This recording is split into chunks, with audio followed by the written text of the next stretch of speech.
Well, sir, EOW. It is very shocking to me. I had given all the details to the ED. ED had summoned me and my brother also. We had given all the notice. There is nothing wrong. It is our institution. And we being a congressman, we have supported the institution also, number one. Number two, from the whatever is there, we have supported. There is nothing hide and seek. All is on black and white. Nothing. But I don't know why after the ED also has filed a charge sheet, there was no need of the police to register a case.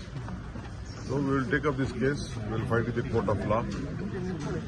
It is only the harassment. What is there? It is our money.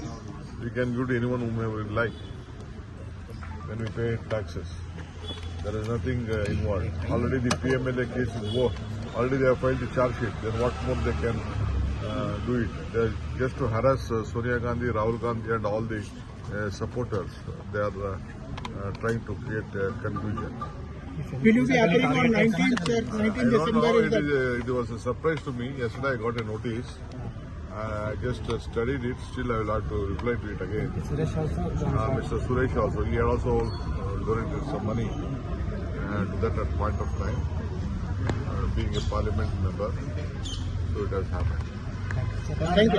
ಈಗ ನಾವು ನೋಡಿ ನಾವು national award Young ಇಂಡಿಯಾಗೆ ಅದು ನಮ್ಮ ಪಕ್ಷದ ಸಂಸ್ಥೆಗಳು ಅದೇನು ನಾವೆಲ್ಲ ಕಾಂಗ್ರೆಸ್ಸಿಗರು ನಾವು ಅವ್ರಿಗೆ ಕಷ್ಟಕಾಲ ಇದ್ದಾಗ ಸಹಾಯ ಮಾಡಬೇಕು ಅಂತ ನಮ್ಮ ಟ್ರಸ್ಟ್ಗಳಿಂದ ಎಲ್ಲ ನಾವೆಲ್ಲ ಸಹಾಯ ಮಾಡಿದ್ದೇವೆ ಬೇಕಾದಷ್ಟೇನೆಲ್ಲ ಮಾಡಿದ್ದಾರೆ ನನಗೆ ಸೊ ನನಗೆ ನೋಟಿಸ್ ಕೊಟ್ಟಿದ್ದಾರೆ ನಾವು ಆಗ ಇಡಿ ಹೋಗಿ ಎಲ್ಲ ರಿಪ್ಲೈ ಎಲ್ಲ ಕೊಟ್ಟಿದ್ದೆ ನಾವು ಏನೇನು ಬೇಕೋ ಕೊಟ್ಟಿದ್ದು ಚಾರ್ಜ್ ಶೀಟು ಆಗಿದೆ ಆದಮೇಲೆ ಈಗ ಡೆಲ್ಲಿ ಪೊಲೀಸ್ ಅವರು ನಮ್ಮನ್ನ 19ನೇ ತಾರೀಕು ಒಳಗಡೆ ಬಂದು ನಮಗೆ ಮಾಹಿತಿ ಕೊಡಬೇಕು ಅಂತ ಹೇಳಿದ್ದಾರೆ ನೋಡ್ತೀನಿ ಅದನ್ನು ನಾನು ಇನ್ನು ಅಲ್ಲಿ ಸ್ವಲ್ಪ ಲೀಗಲ್ ಆ್ಯಂಗಲಲ್ಲಿ ನಾನು ನೋಡ್ತೀನಿ ನಾನು ಒಟ್ಟೊಳಗೆ ಇದು ಕಿರುಕುಳ ಕೊಡೋಕ್ಕೆ ಮಾಡ್ತಾ ಇದ್ದಾರೆ ಇದು ಸರಿ ಇಲ್ಲ ನಾನು ಖಂಡಿಸ್ತೇನೆ.